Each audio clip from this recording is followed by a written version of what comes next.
how. So that was the way I was like. So I'm listening to you in preference to finding this. So I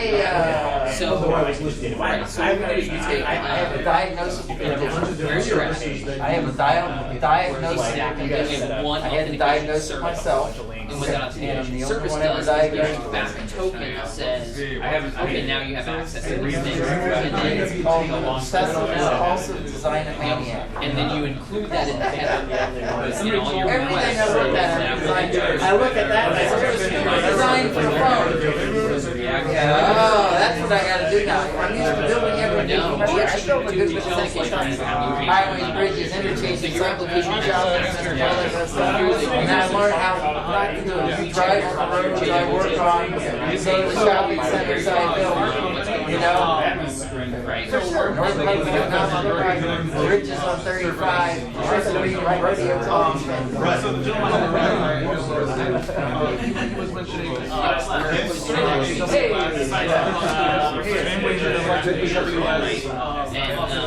and my last job was Yeah, this is the problem I'm having now. database level. This is just Yeah. I got this thing I'm getting. developers. Yeah, my developers all to be able to understand security in their own mind. If they're not capable of doing that, they're on the wrong path. Yeah. If they can say, look, to be able to access this, I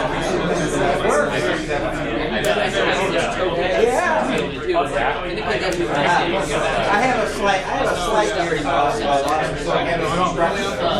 allow the music and having building bridges or drive steel bars. Otherwise, or drive steel pipes like enormously big down with a jackhammer from the brain. And all the trucks unloading all the rock and everything. And I've done also, I already lost some hearing. Top down. It's like you go by route. So you can say That was probably fairly exactly. slight. So you can say They say adult. I have access to this table, but you also say I have access to this table and this table. You can say I have access to all these tables. Eventually, I called Mosquito, and he So what we said put it was, outside the department store. give your application all the times. Broke away all the You write the authentication that says which tables they not have. to adult customers, but the people the kids got smart. They figured that out. Dicey on Their phone had But that was because they didn't have faith in their own abilities. and they're texting, calling each other.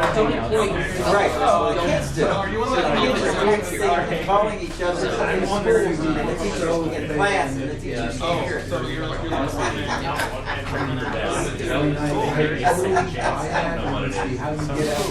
Yeah, you know. It's smart. Yeah. Yeah.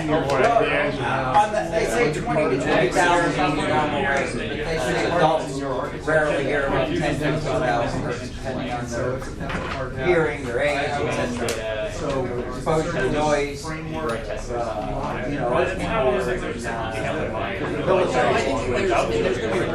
fires, guns, They try to fall for that. I think for us, we looked at company and we looked at policy. And the issue is, I'm not saying rarely do adults hear 20,000 hertz. if you're us, who says, Yes. site specific, There are designs. I used to have a gauge in my yard that made a high-pitched noise, which was supposed to drive away all kinds of small little kids. And I never heard it. And somebody came out there. so are we And he said, how can you stand that noise? And there's like a bunch of adults. And this guy's younger, you know what I mean? He's like 20, and only everybody else can hear that noise.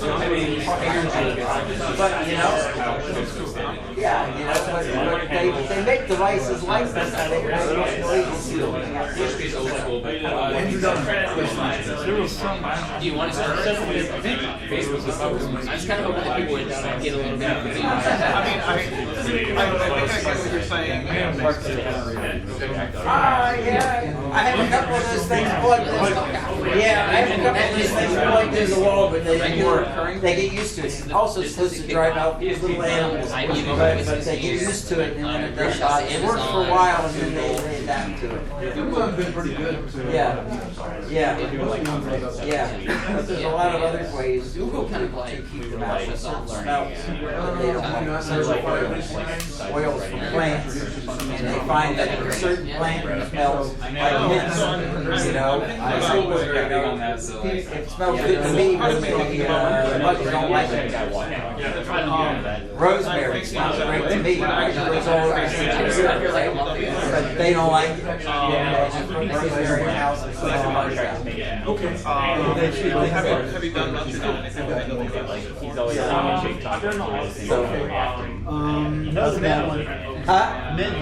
If you go into Lowe's, you'll see in the front of the store, they sell these little things you hang up, and it's got different essential oils in it, one for moths, one for different kinds of bugs. And they say you hang this thing up, and they don't like that smell, and it keeps them out. Like cedar oil keeps out moths, and I think mint oil keeps out something else, and rosemary oil keeps out something else.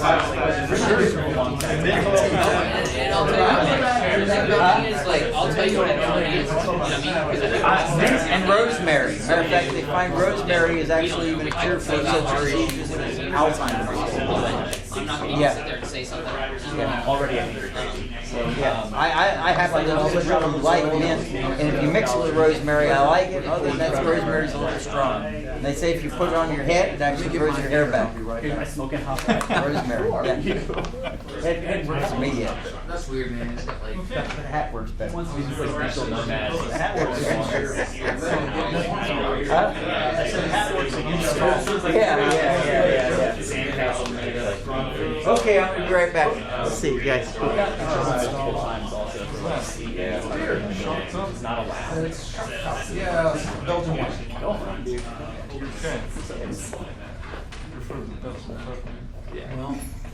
there's probably somebody that is that. So how the hell have you done? Not yet. It's okay. Are you starting Anthony? I think I'm waiting on word from this guy. So yes, we are starting. I should sit down.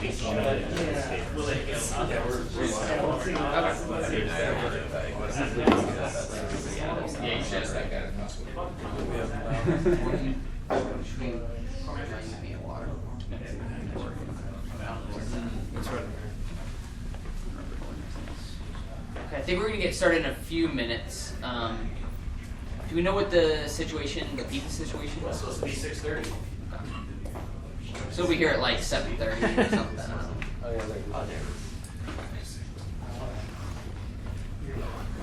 So we'll get started in a few minutes.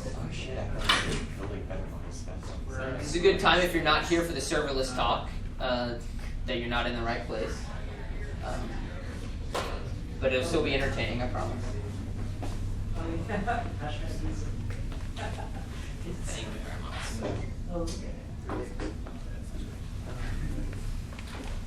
We have pizza coming. So we might wait until the end of my talk, which will be short, and then get pizza. I don't know.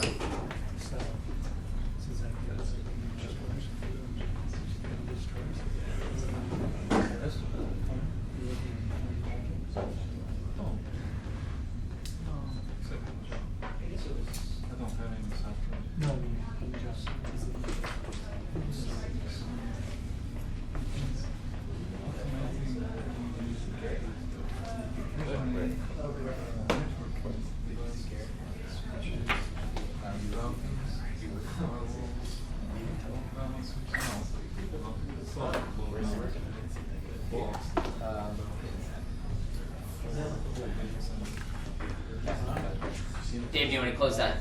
Go and start.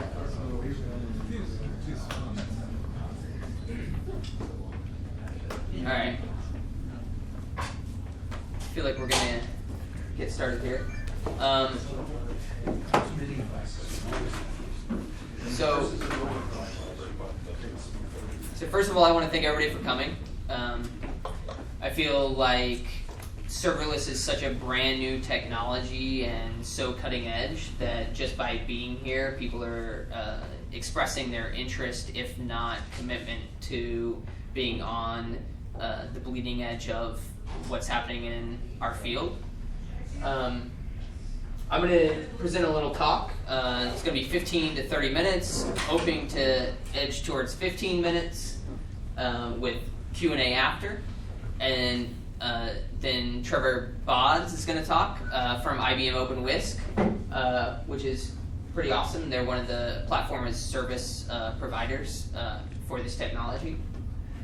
So I'll do a Q&A for a few minutes. If it starts running a little too long, we might push it back towards the end, because I really want him to be able to speak about particular implementations and what they're trying to do, and then we can kind of all have a conversation after that. We do have pizza coming at some point. They said 6:30. We'll see. But maybe at the end of my talk we can break for pizza. I want everybody to kind of be well fed and happy. At least after the end of my talk, you can be happy with something. So the first thing is about me, and I know this is really hard to read. I didn't know how big these screens would be. I would just read them to you, but you can at least see my beautiful poodle. I'm a senior software engineer at Balance CXI. We do call center technology, where we match customer survey agent surveys with caller surveys, and it's a patented technology. And what that allows us to do is to really do analytics on that. And when we match them over time, we can bring up the ability to empathize with people, which is an amazing technology. I don't know if anybody's had any experience calling customer service agents, but sometimes you feel like you're not necessarily getting kind of that empathizing matching that you're expecting, right? You call somebody and you say, hey, this thing's not working. They try to gear you towards something that isn't exactly what you want. And the ability to do that is a billion-dollar industry. So we're doing that in terms of large data analytics, and we're looking to leverage both Elastic MapReduce and other technologies to be able to do that. So I have 7 years of experience with software development. My last job was at the University of Pennsylvania at the School of Medicine. It's the oldest school of medicine in the country, if that indicates how old it is. And one of the only schools that was so large that it needed custom software. So I worked there for the last few years. My main interests are in leading teams to be able to accomplish amazing things. I love functional programming and I love mathematics. In that order is which I get to work on them. My standard poodle Acadia has her own Instagram. If you follow her, she is a fashion icon for dogs. We're hoping to make her one of the most famous dogs in Austin, if not the country. So do her a favor. That's what she wants. All right. So I'm going to talk a little bit about what serverless architecture is in the broad strokes before Trevor talks about IBM OpenWhisk as a particular implementation. Again, I know these are super tiny. I'll send these out afterwards. So the first thing that indicates serverless architecture is that you have a compute service that executes functions on demand on a functional basis, right? So you don't have your routes explicitly defined. You have one function does one thing, right? So number two, that they're intentionally single purpose and they're stateless, so that you know when you ask a function what you want, that you get back exactly what you wanted. The last thing, or the third thing, is that data is push based and it's event driven, so that you can upload an image, you can then have it manipulated, written to a database, and returned to the user, and those are all along a chain of events, right? So your logic is based on the events, not what's written in the code. The fourth thing is that third-party services are utilized and common codes leveraged.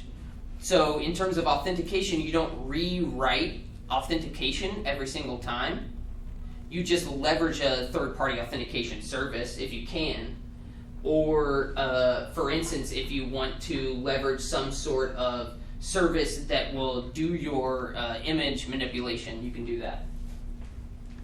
The fifth thing is that you use thick clients. So at Balance we use React, and we use React mainly because they have a lot of third-party components that are already written. So whenever we have a component, so for example, we have a signature component where we take a signature that is given by a user and we save it to a database. We don't have to write that component ourselves. We can just leverage that.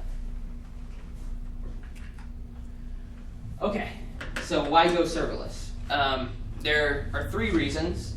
The first one is to lower the costs of the service. The second one is to increase the flexibility and scalability. And the third reason is that it's easier to reason about by your developers. And it's also easier to test. Sorry, I have a question. Leaving the fourth one off, which is the most attractive to me, is that I lose an ops team. The team is gone. That's way, serverless is the same as opsless. Yeah. Right? And that's an incredible reduction. Yeah. I mean, you just can't, to me, it's just a remarkably economic system. Even if the prices were 10 times the price per minute, it's where you have to have a lot of code, a lot of execution to replace that ops person. Yeah, and we will get to that. That's actually the next slide, or actually 2 slides now. But yeah, so we're going to go over all 3 of these in order, starting with the lower costs. But I want to talk about what this is really all about. So a man, Karl Marx, once wrote, "Economy of time, to this, all economy ultimately reduces itself." Right? So time is money, which is colloquialized by every person ever in the quote, "time is money." Right? And what we're talking about is not only saving compute time, but also saving developer time. So, and again, I'm sorry if these are really hard to read. We're talking about 2 different things here. We're talking about direct cost savings.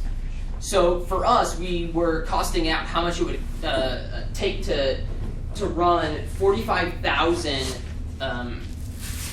customer service agents every single day, which is 5.5 million requests per day. And at one of the large vendors we were looking at, we're only talking about $56,000 a year. That's not even the cost of a single developer for a year, right? But you do have that direct cost savings because you're paying per compute cycle. So there's no idle time involved. You have one function, and if you have 1 million requests, it's a linear cost. You pay for those 1 million requests. You don't pay for a 4-core server that's sitting there 16 hours a day while nobody's at work, right? You only pay per use. But much more important, you pay for the savings on developer time. The first is, as my friend in the back said, no need for DevOps. And I actually got a bunch of flack for this from my own team who said, "Oh, what do you mean? You got to defend no DevOps. People are going to be flipping out. They're going to be saying there's DevOps somewhere at some point." And I said, yeah, look, at some point somebody's going to have to talk to a server, but it's not going to be talking about scalability. It's not going to be talking about availability. It's not going to be talking about what kind of operating system you're running, or what kind of framework you're running, or even what language you're running. Those things are abstracted away in serverless. So when you want to have one function that feeds 1 million requests, you have a linear cost scale right there. The other thing is that third-party services have a much lower price point than anything that you can develop, right? If you want to run authentication, your authentication service is not going to be as good as third-party services. It's just a fact of the industry.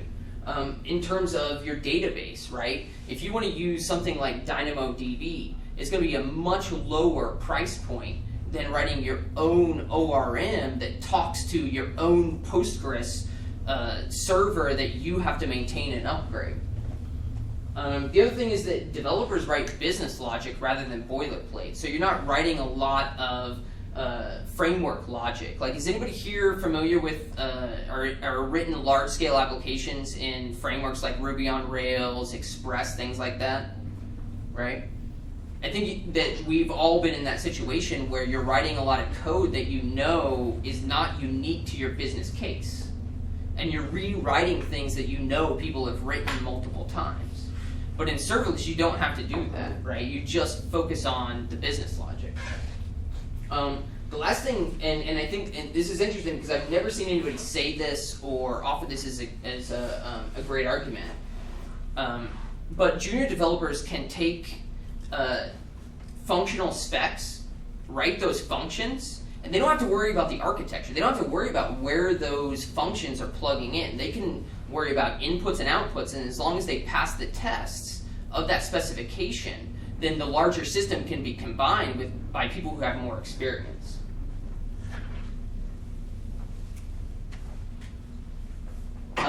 Next thing is flexibility and scalability. Flexibility, so for Amazon, there's API gateway, and different products have different API gateways. What that allows you to do is combine different services. So you can have 25% of your application in serverless and 75% be in some sort of servered instance. So you could have a Happy.js application and then also serverless, right? And you can transition them over time. And so you can transition in and out, one endpoint at a time, right? So if you have something that's incredibly complicated, needs its own EC2 instance, you can have it focus on that while serverless takes care of all the easier things. The next one is scalability. As I said before, you scale linearly. So for us, we can start really, really small. We can have it be, at this point we're zero cost because we don't have that many users, but we know that we're going to scale over time as 20,000, 30,000 people start using the service, then our costs will go up at that rate. There's no service discovery.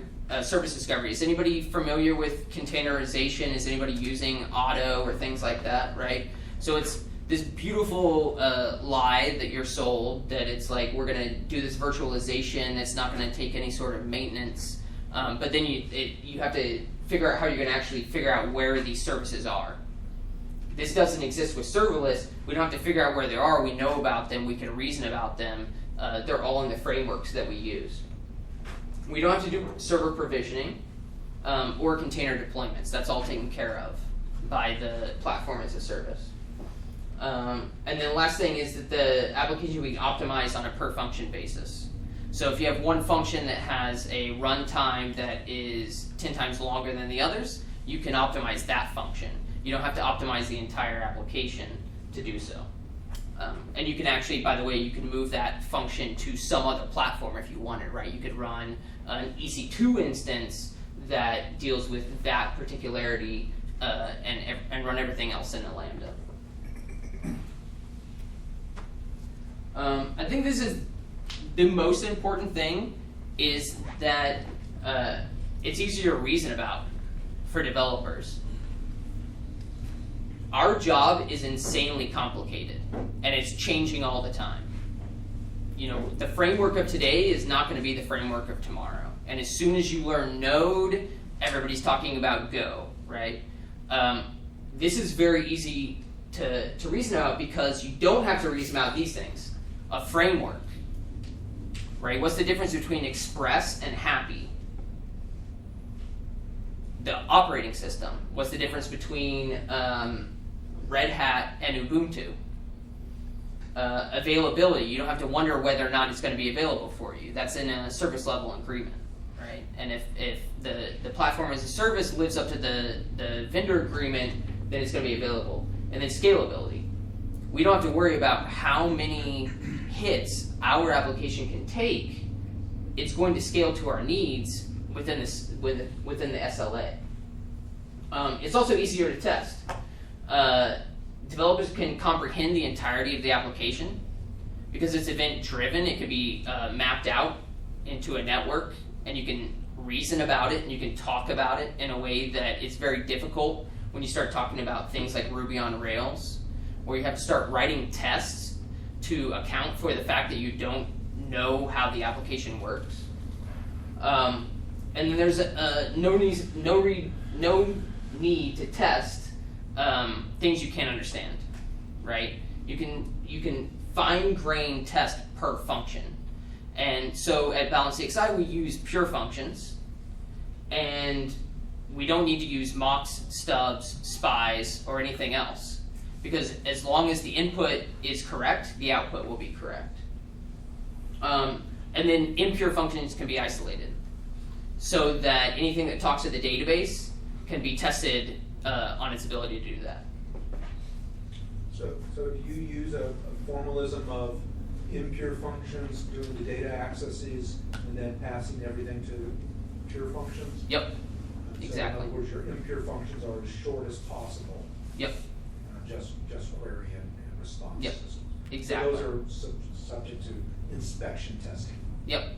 And then you can test your pure functions with unit tests, right? And as long as they're correct, the assumption is that the entire system works correctly because you can reason about it. And we don't have to do integration testing in these large scale, what if I go down this crazy path that I can't even understand kind of thing. I have a question about easier testing. I mean, surely on a functional level, it's probably much easier, but you as a kind of probably writing an application that is based on serverless architecture, don't just worry about the function, but how the system as a whole works and how do you handle failures. Because yeah, you may have an SLA, but there are outages. What if your S3 is out? What if your DynamoDB in the form of a particular region? How is your application behaving? You still have to test for that, right? That's not going away. Right, exactly. Those kinds of tests don't go away, but they wouldn't go away under any sort of architecture, right? I mean, if your data center that is housed in the basement of your building goes down, how do you handle that situation, you know? So, yeah, go ahead. The other question I had is that, how do you manage, like, in certain applications, certainly sensitive to latencies? And is that also something that is typically covered in an SLA? That, hey, I have a service and I have clients in Europe, in Asia Pac, and all these places. How do you measure that, test that? Is monitoring, logging, is that something critical in a serverless architecture? Yeah, no, I mean, that's a great question. And so in our application, we deploy to both Tokyo and the East Coast here. And so that is integrated into what we're looking at is if you're obviously on the eastern seaboard, you're going to talk to Virginia. If you're in the Philippines, you're going to talk to Tokyo. And then we deal with it in that way. One of the things that we're not talking about that in depth today, and I can go into it, is the serverless framework, if you've heard of that. But what that allows you to do is use CloudFormation to define your deployments and then go from there. So yeah, and there are a lot of issues that aren't going to go away because they're issues for the entire industry. And I think that serverless and as an architecture and as a framework are trying their best to deal with them. But you're never going to get away from the fact of if the data center in Tokyo goes down, you have to switch over to the one in Virginia, right? That's something you have to build into your application structure.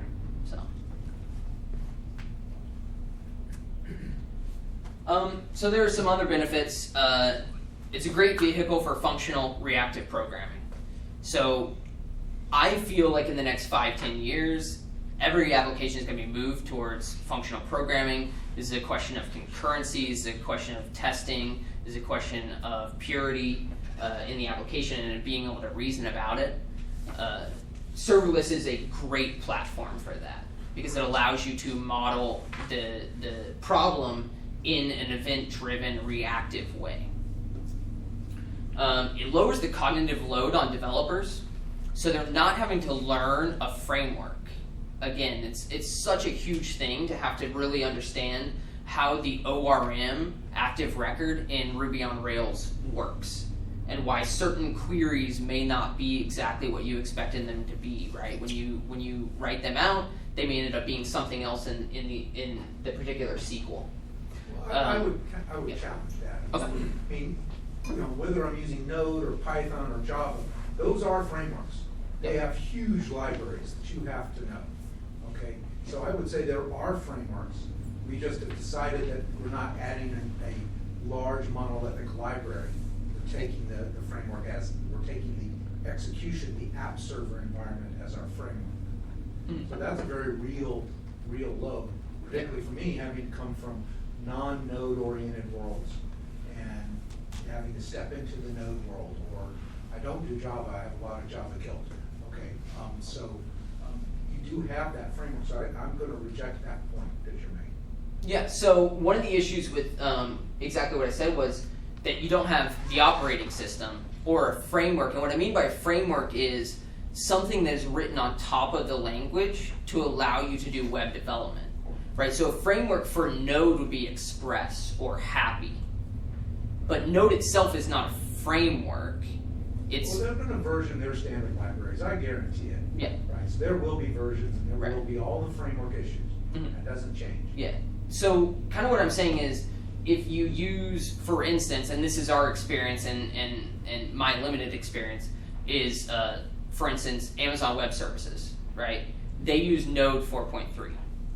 But that's very much specific to a language, not a framework. So you can include 0 libraries. You don't have to use Express. It's really just the runtime that you're dealing with. And you can use, for instance, Java 8, right? So it would essentially be saying that Java 8 is itself a framework, which I would disagree with. I would say it's a language, right? Well, or Python 2.7 is a standard language, library. it's not a framework. That's a ridiculously large standard library, right? Which is And most languages at this point do, right? Or nobody would use them, you know? I'm a big fan of Scheme, but we can't use Scheme because they don't have anything in the standard library, right? So I think that's what I'm kind of getting at, is much more like, instead of a framework as like Ruby on Rails or Flask or things like that, which are much larger, you don't have to reason about those, you just have to be able to reason about the language itself. And however large the standard library is, I agree with you, is a language-specific thing. So. I'm still going to be resistant to this point. Okay, that's good. That's totally fine. Okay, so the other thing is the system can grow and change over time, so it allows you to move very quickly. So one of the things that we've been able to find is whenever the need for a new service comes up, we're able to provide that service very quickly. And if the service changes, we can change it on an endpoint basis or a function basis without affecting anything else in the entire architecture, which is great.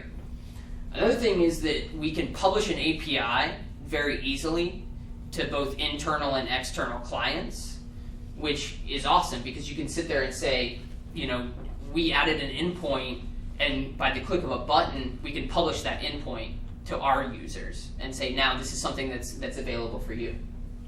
The last thing is it's easy to deploy across the world.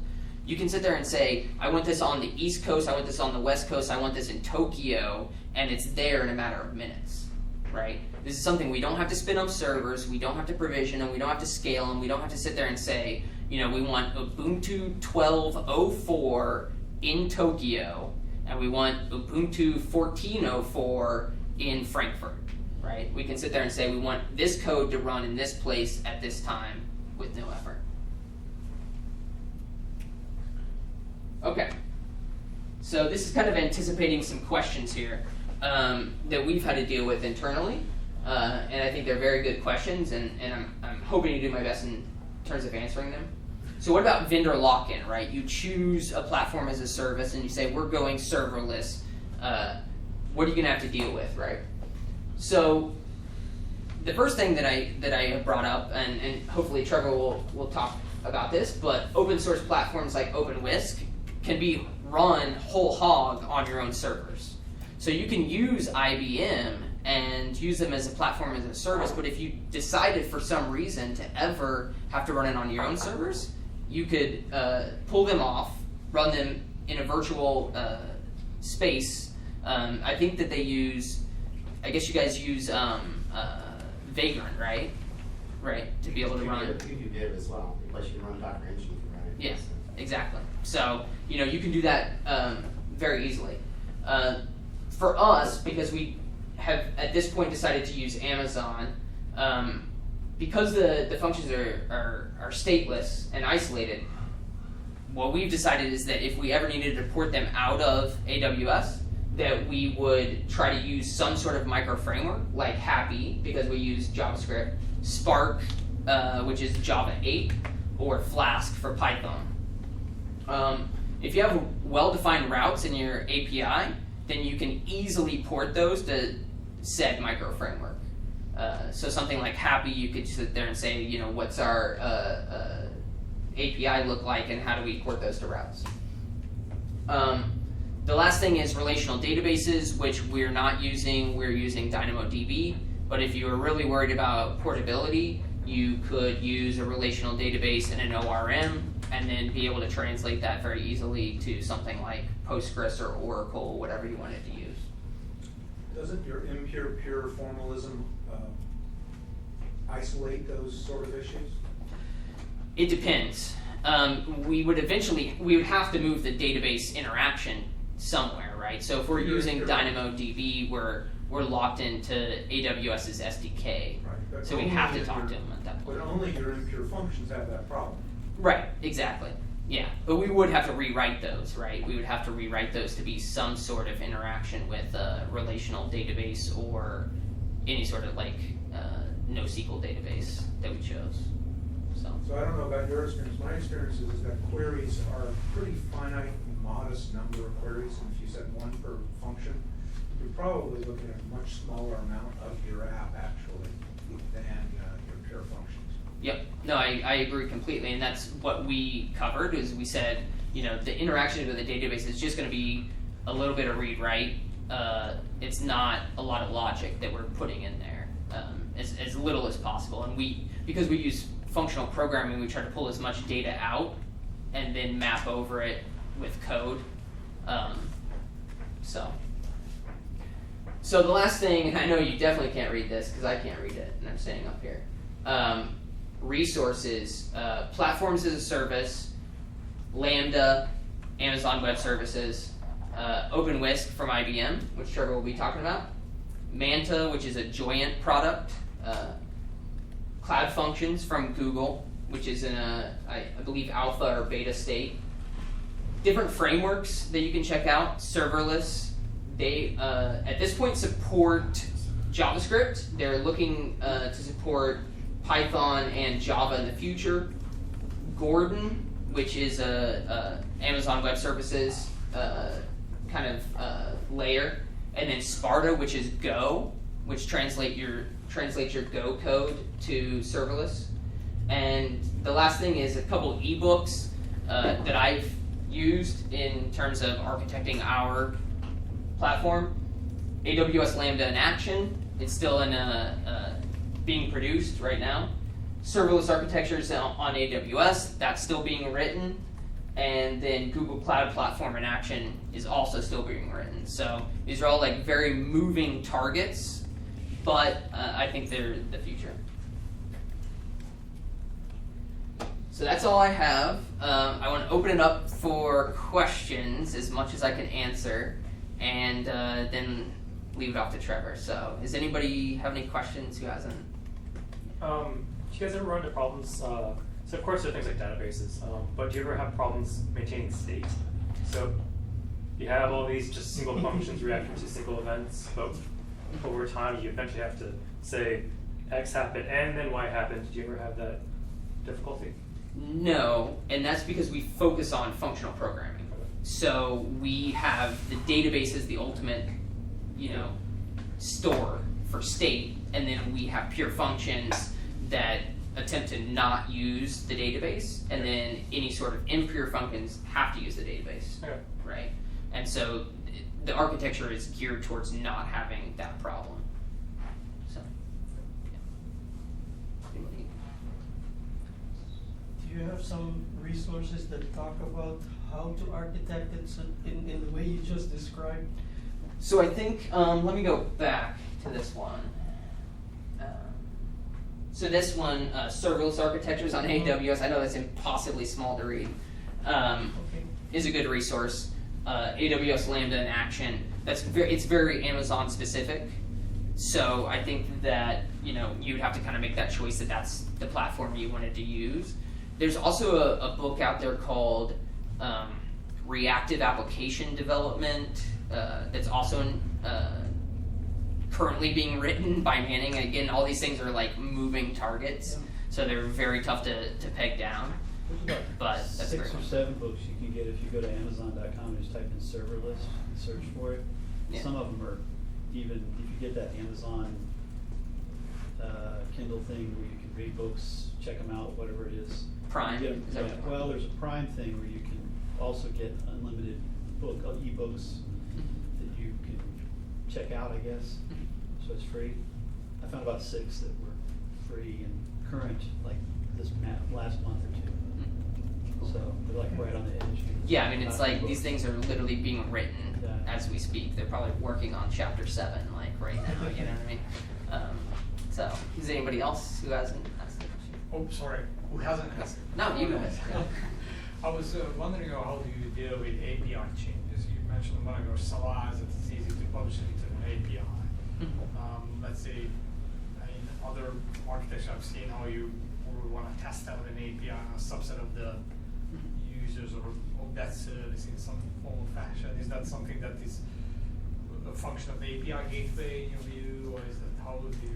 Yeah, so API gateway has different stages. So you can say something's in dev, something's in staging, something's in production, whatever you want to do. And then you can actually point those endpoints both to Lambdas, but also to entirely different applications if you want. So if you were trying to port some sort of like Java 6 application, you could have 75% of the application running there, and then 25% and just keep moving it over time.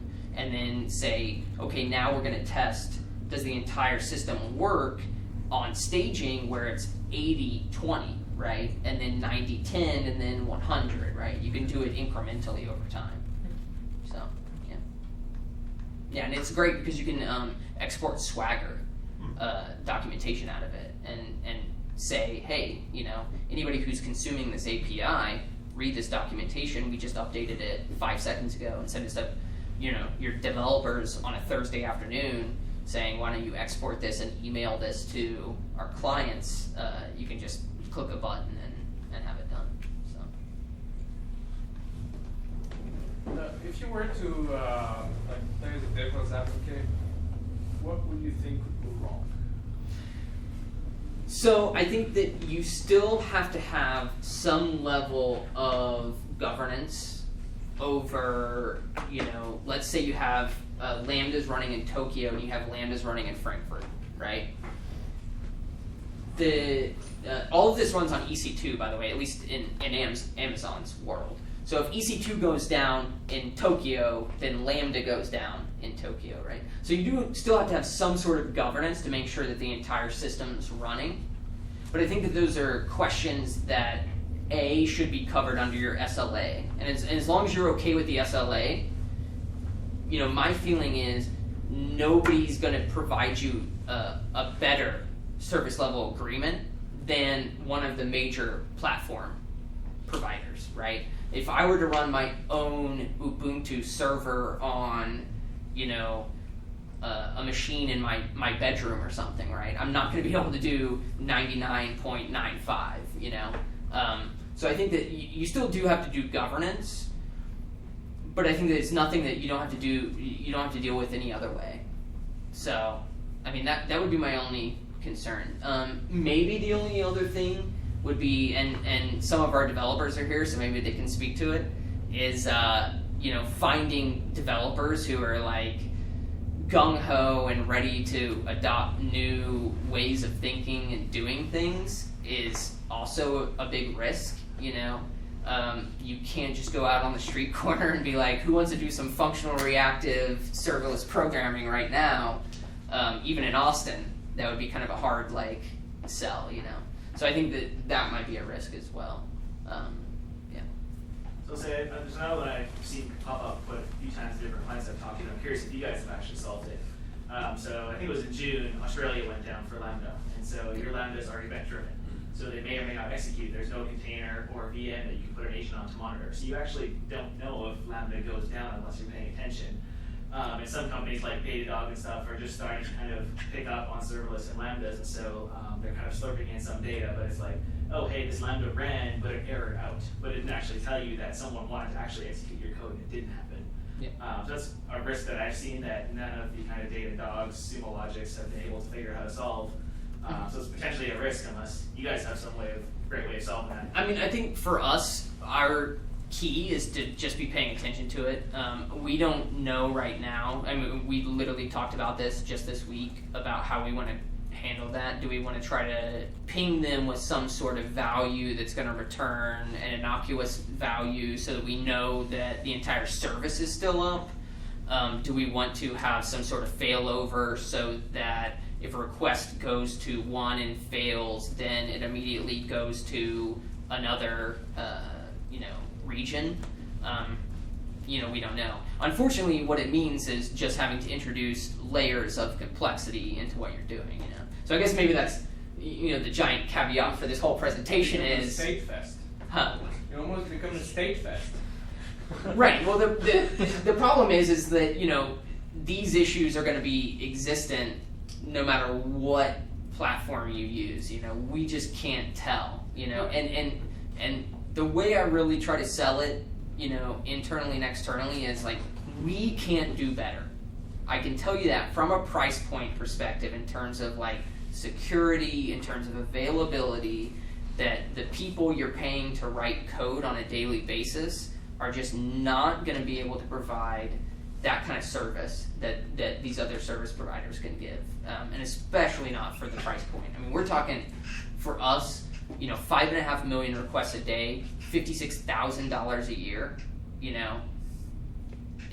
That's nothing.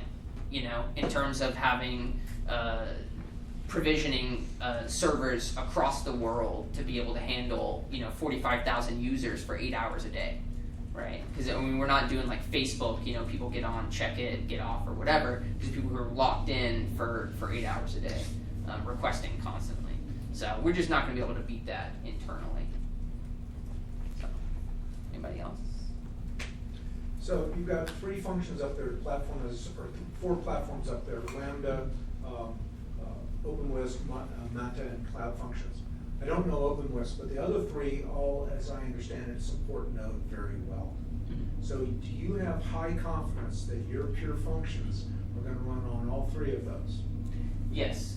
So first I have to say, I have to talk to your optometrist, because I just got glasses and I can barely see this screen. It's super tiny. So yes. So they all have, so the reason we chose Node and the reason we chose JavaScript is because it's supported as a major language on all of those platforms. And that's why we chose it. So we write right now using NVM Node 4.3. And that's what we write. Ask a follow-up? Yep. Is anybody in the serverless industry trying to ensure that interoperability? I mean, for example, SQL Land, there's all sorts of people who are focused on writing cross-platform SQL. And this is the big fear that my investors raise with me about going serverless is that you really are locking in to one vendor. Whoever you pick first, you have very strong likelihood you're going to be there a long time. Yeah. So yeah, that gets kind of to the question that I raised in the presentation. I think that if you're writing Node 4.3, you can back those functions out, especially if they're pure functions, right? You can back those out, and then you can put those into a happy application or an express application, whatever your fancy is, and run them and expect that they run exactly the same, right? I mean, that's the whole point of pure functions. As long as your server supports whatever node version you're using, and depending on how much you even leverage the standard library, it makes it so that your dependencies are very much more in control I feel, right? Like we can define the dependencies that we have, and if we don't want to use Amazon and the Amazon SDK anymore, we can add a new dependency and run that function, as a happy endpoint, right? Is my feeling. So, and as long as it's Node 4.3 or any sort of version that's supported by all of them, I can't imagine how it wouldn't run somewhere else. I can imagine a lot of ways. But the reality is that there are differences. I mean, in our node environments, we have 2 node environments, or node 6 and before node 6. And in those, we actually install different packages. We actually list, and so if you invoke those packages, those lists of NPMs vary from one provider to another. So if you're dependent on those, there is no conformity, there is no person certifying or validating or testing interoperability at all. No. Yeah. But if you stay with one version, right, then you can be secure in that version. So you have no... That changes. We had a customer comes along saying, I need the package, and we decide how important it is to add to the standard runtime. Right. That's all we have. You can actually create your own runtimes in OpenWhisk, define your own environments, your own packages. Right. So as long as you define your own dependencies, you should be fine, right? Yeah, but it's arbitrary. There's no one enforcing. It's right. Yeah, and that's what we do. Yeah. Right. So for instance, we define our own dependencies, right? And we need to understand those, and we leverage those. So if we add something like Lambda, then we know that we're adding it and we're using it. We don't assume that Amazon supports it. Yeah, the goal is not to install any of your own stuff at all. It's to optimize the speed at which it can be scaling. So that's the goal. So that's a very good question, actually. But do you publish those changes over time? We publish those in live documents, previews, and open source. Yeah. So I'm not familiar exactly with how OpenWhisk does it, but we at least define our own dependencies. And I think, I agree with you in terms of like... Our node environment, we install 32 packages in addition to the base. So I don't know if they all are, but a lot of them are in support HTTP because many of these things actually do their own callouts and things, external services and stuff. Yeah. And Amazon kind of from the beginning assumes you're going to upload the extra stuff you do want. Right. And we're trying to find that balance of what optimizes and things like you said, webhooks or maybe gateways, reduces some of those things over time. But it's this whole thing's evolving. So Yeah. I mean, what do you think in terms of the future, in like the environment that people are? I think are shopping people for. are pushing up the stack. So I think that if people are like Node, right, because that will drive what becomes the standard. Node themselves will drive what becomes the standard. Yeah, I mean, I think that would be. I mean, I guess what we're kind of almost at some point talking about, right, is like a standard library that is agreed upon by enough people to become the assumption of what you're going to be able to do. Differentiate themselves. So they're add their secret sauce, their spice set container, and we don't know what the results are going to be. You don't want everyone to have water. Everyone wants a flavor of some kind. So. Right. Yep. Yeah. No, I agree. And that's the thing is we're trying to, for us, speed is not an issue right now. Optimization's not an issue in terms of being able to spin up these VMs and churn out these functions. One of the great benefits is that we can do it on a function, level. So we can say, hey, look, this thing we're including 4 dependencies, we're having some sort of issues, then we can optimize it then. But it sounds like you all are taking kind of like our research team is hyper-focused on performance and optimizing performance. Yeah. It seems like you're taking like a forward-thinking kind of view of it, of saying like, let's just include everything, the stuff that everybody's using anyway, right? So, cool. Any other questions? I do want to leave time for them to talk. We got pizza. Oh yeah, and we have pizza. So just think about it. Raise your hand if it's more important than pizza. No takers. Okay. All right. Good pizza. Thank you very much. Don't tempt me. I got an Excel sheet of all the tech companies. Yeah, it is a big drop. How much?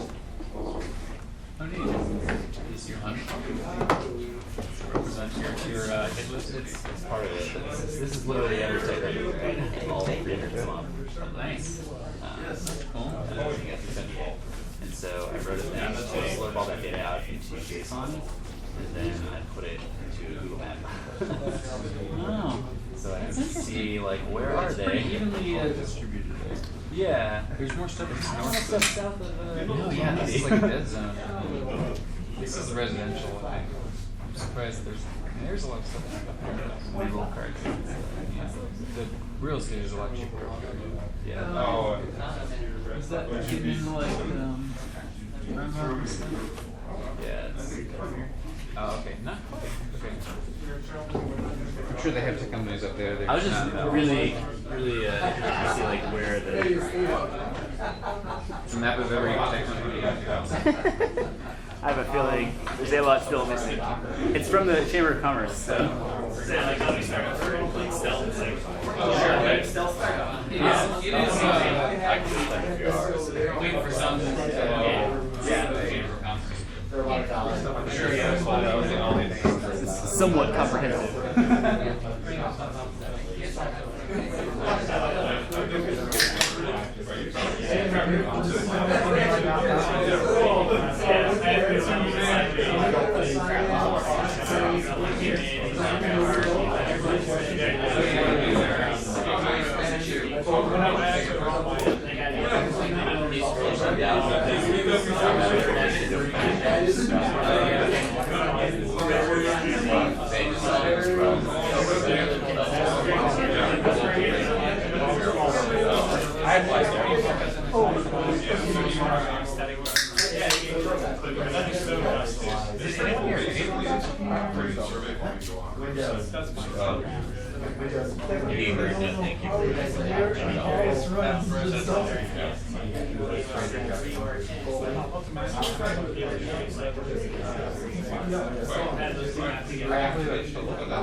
I find that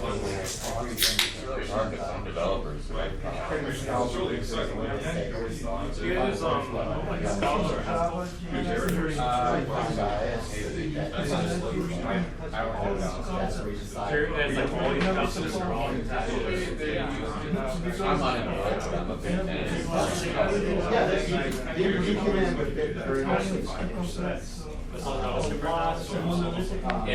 so, just like looking at the AWS page, it said,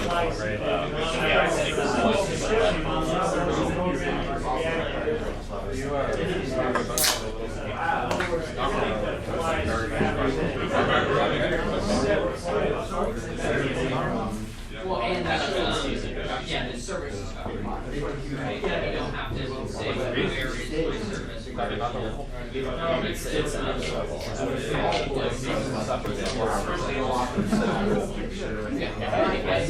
Oh, I see. Probably, yeah. Literally all of our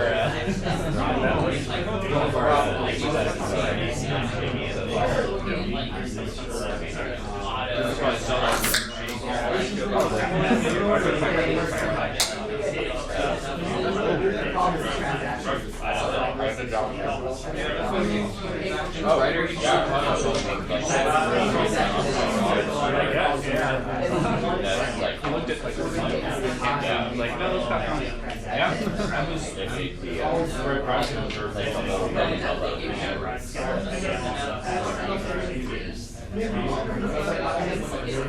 fun. Actually, it probably won't like. Won't really like very much about that stuff, but I don't realize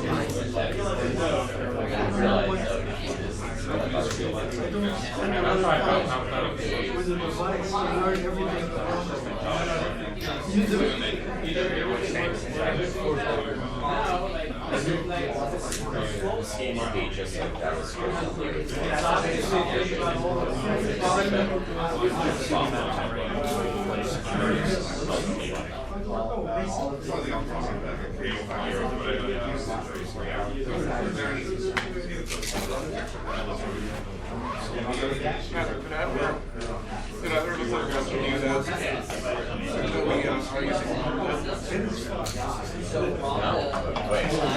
Wait, yes.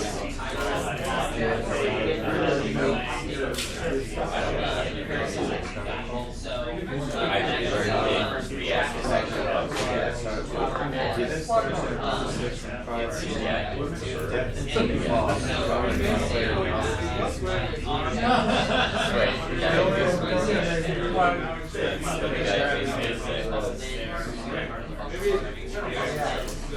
Then I had a phone screen today where the guy kept telling me,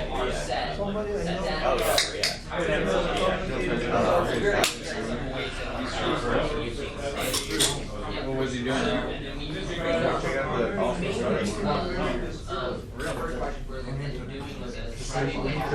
Last presentation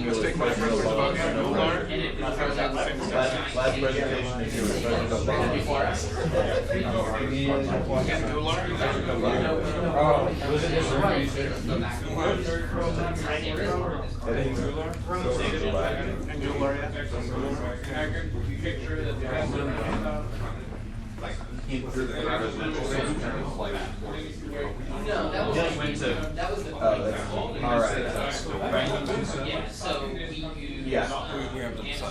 You're off the West Coast in the cafeteria. That's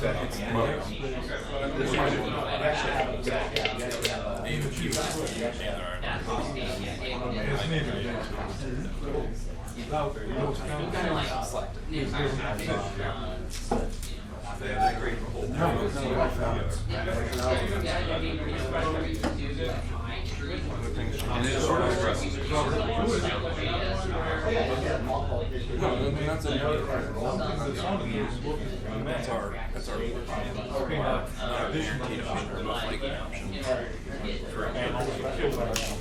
yeah, like a brand new team.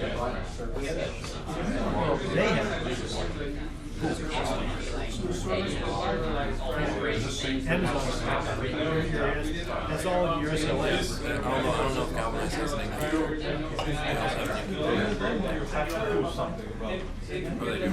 Yeah, you know when you come in. I don't know